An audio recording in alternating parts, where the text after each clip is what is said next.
Hello everyone, and welcome to our channel. Today we're going to explore one of the most profound spiritual texts ever written, the Bhagavad Gita. It's a conversation that took place thousands of years ago, yet its wisdom is as relevant today as it ever was. So, what is the Bhagavad Gita and what can it teach us? Imagine this. You're on a massive battlefield, the Kurukshetra. Two great armies, filled with your own family, friends, and teachers, are ready to fight. This is the exact situation the great warrior Arjuna finds himself in.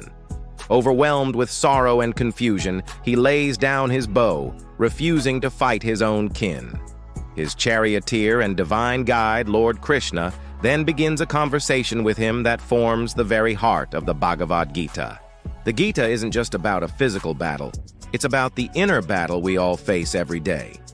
The battlefield is our own mind, and the opposing armies represent our conflicting duties, desires, fears, and doubts. Arjuna's dilemma is our dilemma. How do we do the right thing when the choices are so difficult and painful? Krishna's first lesson is about our true nature. He tells Arjuna, "You are not this body. You are the eternal soul, the Atman, which cannot be destroyed." This is a powerful idea. It reminds us that our essence is beyond the temporary ups and downs of life. We are spiritual beings having a human experience. This understanding helps us detach from fear and anxiety, especially the fear of loss and death. Next, Krishna introduces the concept of Dharma. Dharma is often translated as duty, but it's much more than that. It's about fulfilling your unique purpose in the world, your natural calling. For Arjuna as a warrior, his dharma was to fight for justice and restore righteousness.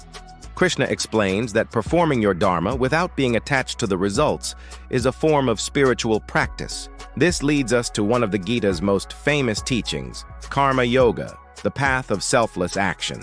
Krishna says, "You have a right to your actions, but never to the fruits of your actions." What does this mean?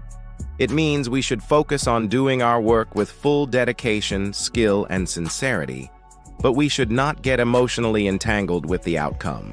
Whether we succeed or fail, whether we are praised or criticized, we should remain balanced. This is a secret to finding peace in a chaotic world.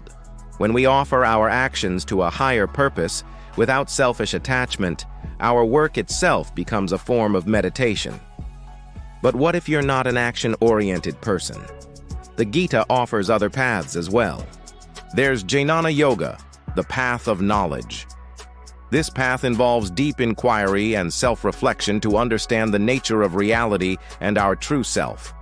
It's about using our intellect to cut through illusion and realize the unity of all existence. Then there is Bhakti Yoga, the path of devotion. This is the path of love and surrender to a higher power. It's about seeing the divine in everything and everyone and building a personal, loving relationship with God. For many, this is the most direct and heartfelt path. Chanting, praying, and remembering the divine are all practices of Bhakti Yoga. It's about transforming our emotions into a powerful force for spiritual connection. Krishna explains that these paths are not mutually exclusive. They can be blended to suit our individual nature. You can be a karma yogi at your workplace, a jnana yogi in your studies, and a bhakti yogi in your personal life. The goal is the same, to purify the mind and connect with our higher self. As the conversation continues, Krishna reveals his universal form, a breathtaking cosmic vision that shows Arjuna that all of creation, all time, all space, all beings, exists within him. This helps Arjuna understand the grander cosmic play he is a part of. It removes his personal, limited perspective and fills him with awe and reverence. In the end, Krishna summarizes his teachings. He asks Arjuna to abandon all other duties and simply take refuge in the divine will. He tells him to act with faith, free from doubt and despair. Hearing this, Arjuna's confusion vanishes. He is filled with clarity and resolve. He picks up his bow and says, "My delusion is gone. I will act according to your word." So, what are the key takeaways for us? First, understand that your true self is eternal and peaceful.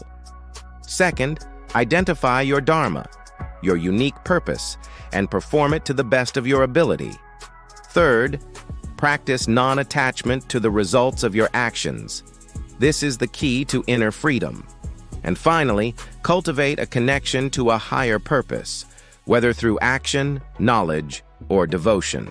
The Bhagavad Gita is not a book that gives you simple answers. Instead, it gives you a framework for finding your own answers. It teaches you how to live a life of purpose, courage, and inner peace, even in the midst of life's greatest challenges. It's a universal guide for humanity, showing us how to turn our own personal battlefield into a field of spiritual growth. Thank you so much for joining me on this brief journey into the wisdom of the Bhagavad Gita. I hope it sparked some curiosity in you to explore its teachings further. If you found this video helpful, please give it a thumbs up, and don't forget to subscribe to our channel for more content like this. Let us know in the comments what part of the Gita's message resonates with you the most. Until next time, stay curious and stay inspired.